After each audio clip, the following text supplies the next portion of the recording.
Hello and welcome to Canguro English. I'm Christian. I'm Pili. And hello. and today we are going to study something very common in English, but that probably you haven't learnt in the classroom. And it's to do with reported and direct speech. So how are you, Pili? Fine. Yes. Thanks. Yes. And you? Good, good. Although today I have hay fever.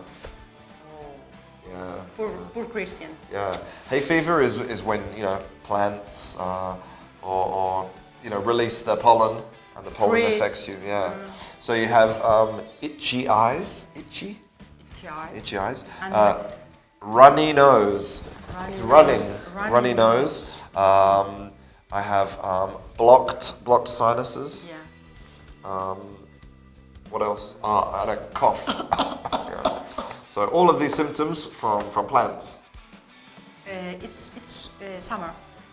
Yeah. No, Yeah. it's spring. It's spring. Yeah. Maybe I should become vegetarian so I can eat more plants. For revenge. Okay. Well, let's go and study this thing. Let's go. Okay. Cool. Today we are going to study something that is very common in English, but people, teachers, don't normally teach this in the classroom. So it's, I don't know why, but today you're going to learn, okay? Okay. Okay. So first we need to understand the difference between direct speech and indirect speech. So, do you know the difference between direct speech and indirect speech? Yes? My name is Pili. Okay.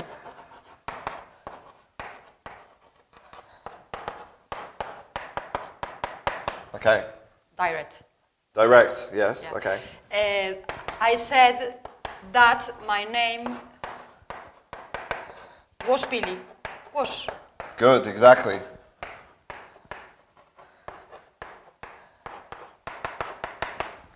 Yes, exactly. So this is well, direct speech you could say is like a quotation. Yeah, it's exactly, we have the quotation marks. We repeat what you say. But here you can see there's no quotation marks. And also we have conjugated the verb here. So this is the difference between direct. So it's a bit like a quotation and then we use our own words.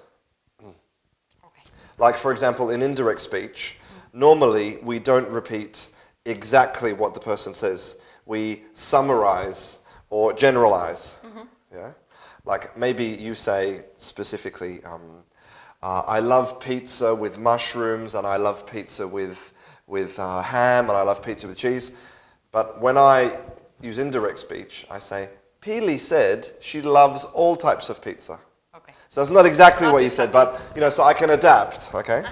Now, today we are learning about a special type of direct speech, but it's interesting because it combines this and this together.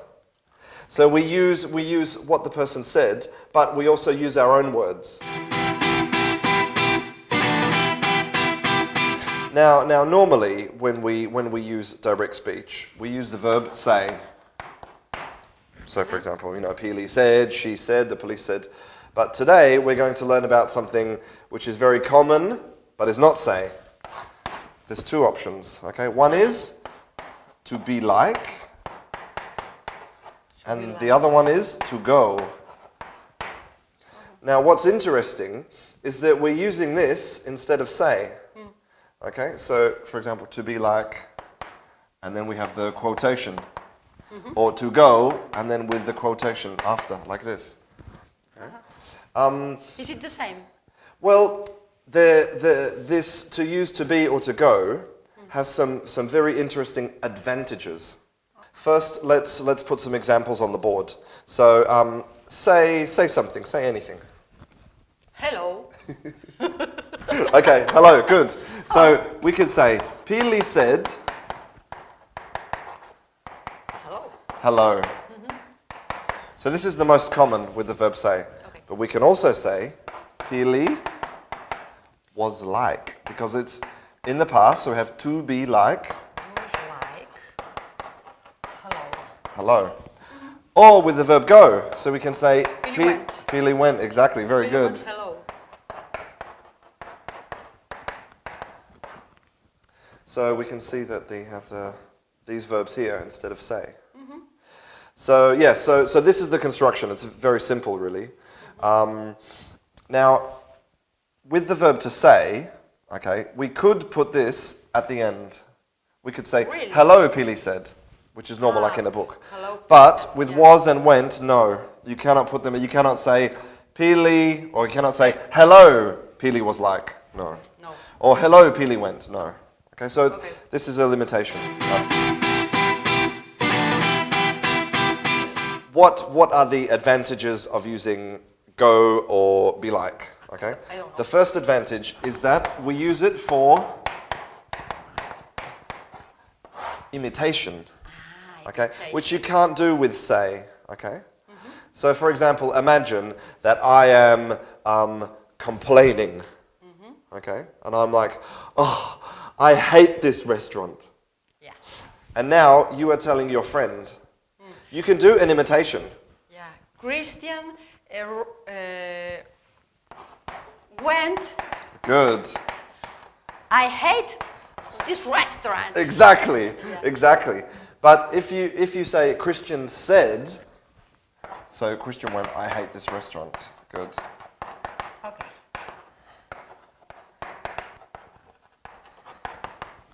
So if you use said, the imitation doesn't look good. But with went or with Christian It was like. was like, I hate the restaurant. yeah, you can do an imitation. Okay. So this is the first advantage. It's really good for this. Like when you're telling stories with your friends, it's perfect. Yeah. The second advantage is we use it for emphasis.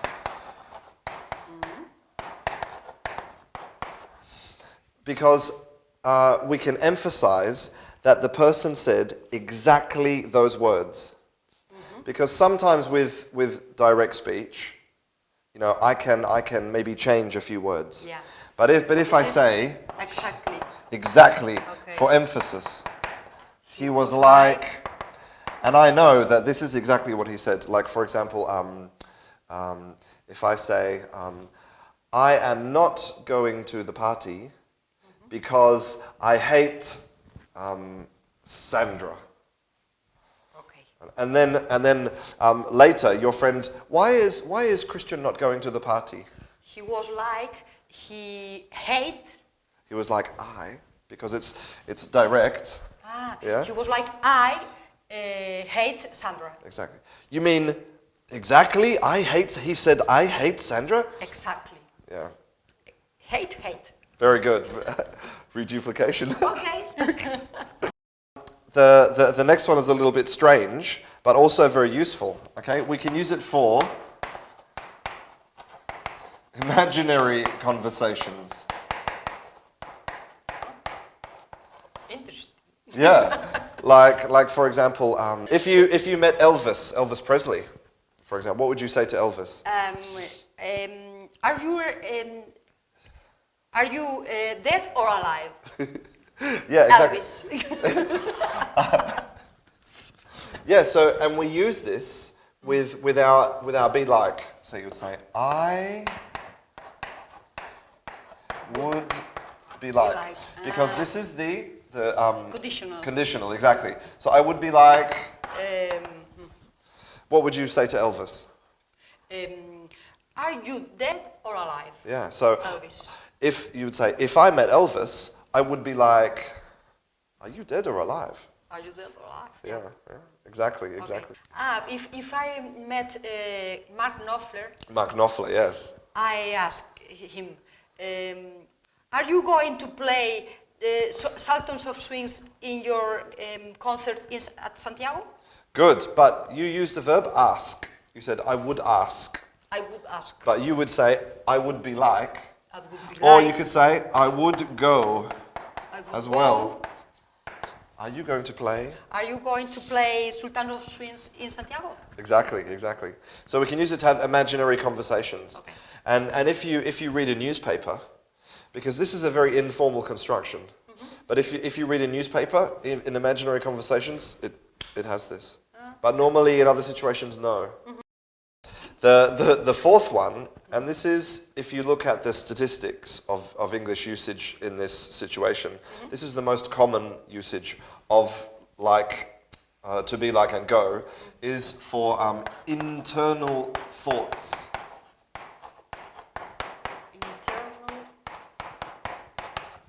Internal thoughts. Internal. Oh. Internal I'm an English thoughts. teacher. Internal thoughts. Internal thoughts, exactly. Because the correct would be to say, for example, I said to myself, esto. Right? Or maybe you could say, I thought to myself, okay? But this is very long, you know. Okay. When you speak, you want to be efficient, as fast as possible. So you could say, I went, you could, which is very fast. Okay. I went, or I was like. Exactly. And then you can use this to talk about your internal thoughts. So you could say, I went, oh my God, that's crazy. You know? Yeah.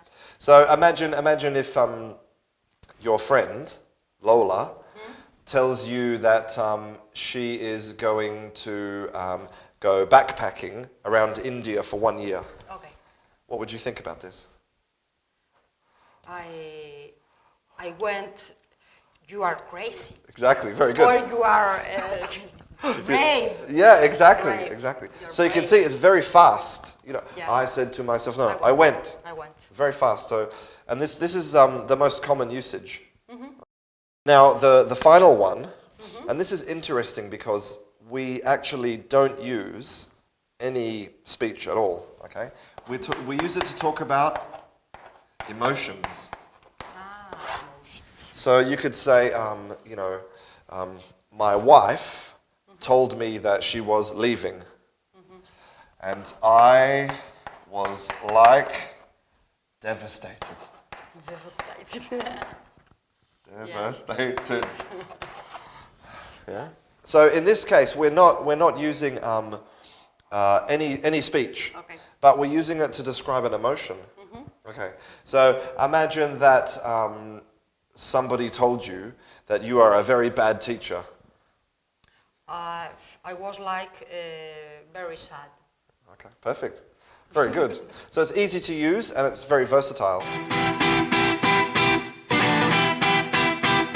Some people, maybe even your English teacher, or maybe your family, will tell you that speaking like this is only, you know, for idiots or for low intelligent people. It's not very common. Really? Okay. So this here is a chart from Haddekins, Wade and Johnson. Okay. And what this shows is the people from the ages of 20 to 70. Okay, and how often they use say or be like. So you can see that younger people in the round 20, they use say and be like equally, 50-50. But as we get older, the 70-year-olds, Will be like. it's less common to use be like, more common to use say. Now, but even still, it's quite common. Now the reason for this is probably because even though be like started in the 1950s, it only became common in the 1980s. Okay. So it's only 20 or 30 years ago. So, you know, I think in the future that maybe be like will be very common or even more common than so it's something very useful, something very common when you're speaking with your friends, but not something to use when you're writing or in formal situations. So what do you think? Should we practice? Fine. Yeah. Let's play a little game and practice. Okay. Come on. So now let's practice this. I need practice. Okay. So to help us practice, we have Mr. and Mrs. Potato Head. Very good. Hello, Mr. and Mrs. Potato. Hello. Hello. So now we're going to imagine that these are your friends, your potato friends, and they are having a conversation. So Mr. Potato Head is inviting Mrs. Potato Head to dinner. Hello, honey. Hello, Mr. Potato. How are you? Fine, and you? Good, thanks. Would you like to have dinner tonight? Oh, thank you. Very good. So now let's say, what did Mr. Potato Head say to Mrs. Potato Head? Mr. Potato went to... Mrs. Potato... So after the went, we have the words. Mr. Potato said... Said no. This Mr. Potato... Mr. Potato went like... No, went or was like. So what did Mr. Potato say to Mrs. Potato? Mr. Potato went. Do you like to dinner with me this night? Good. Would you like to have dinner tonight? To have dinner tonight. Yeah, perfect. Mm-hmm. And so also we can, if we want to imitate, we can say, Mr. Potato Head went. Would you like to have dinner tonight? Okay. For example, for imitation. She said no. She was like. Thank you. I love it. That's perfect. Exactly. So that's an example of a realistic situation. Mm-hmm. Okay.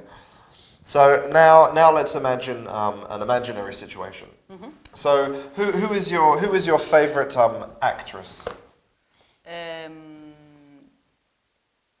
Meryl Streep. Meryl Streep. Good choice. Meryl Streep is fantastic. Meryl Streep and this is Brad Pitt. Okay. Yeah. So now let's imagine that Meryl Streep comes to English class. Okay, so this is an imaginary situation. So what would you say? I would go, Meryl. I am very happy to meet you. Very good. Exactly. Perfect. Yeah. So these are two types. So the realistic type with the potatoes talking, mm-hmm. and the very realistic. Realistic. and the second type with the imaginary with Meryl Streep coming in. And now the third type is you can use this to talk about your internal thoughts, mm-hmm. but in this moment as well. Mm-hmm. So let's imagine Mrs. Potato Head asks you to go to a nudist beach. Okay. Yeah? So, Pili, come with me to a nudist beach. I was like. No, so it's in this moment. So it's I'm like embarrassment and happy. Yeah, I'm like embarrassed and happy. Yeah, perfect. Very good. So you can use it also to talk about your internal thoughts, not just in the past, but like now. Mm-hmm. How do you feel now about the go and to be like? Not very sure. Okay. I am very. I thought with said. Yeah, exactly. It's very difficult to. Well, it's not that it's incorrect. It's just that and the interesting thing I think is that now that you know this is part of English, mm-hmm. when you start to listen to songs or when you start to watch television programs, you will see people going, he was like, she was like, he went, they went. Mm-hmm. You will see it, you will notice it all the time. It's very common. So, maybe you won't use it a lot, but it will help your understanding a lot. Yeah. But you can practice at home with your potatoes. Thanks. Okay, so if you would like to see any more classes about grammar, pronunciation, vocabulary, or anything, don't forget to subscribe to Canguro English. Thank you very much, Pili. Thank you. Bye. Bye, I'll see you in class. Bye.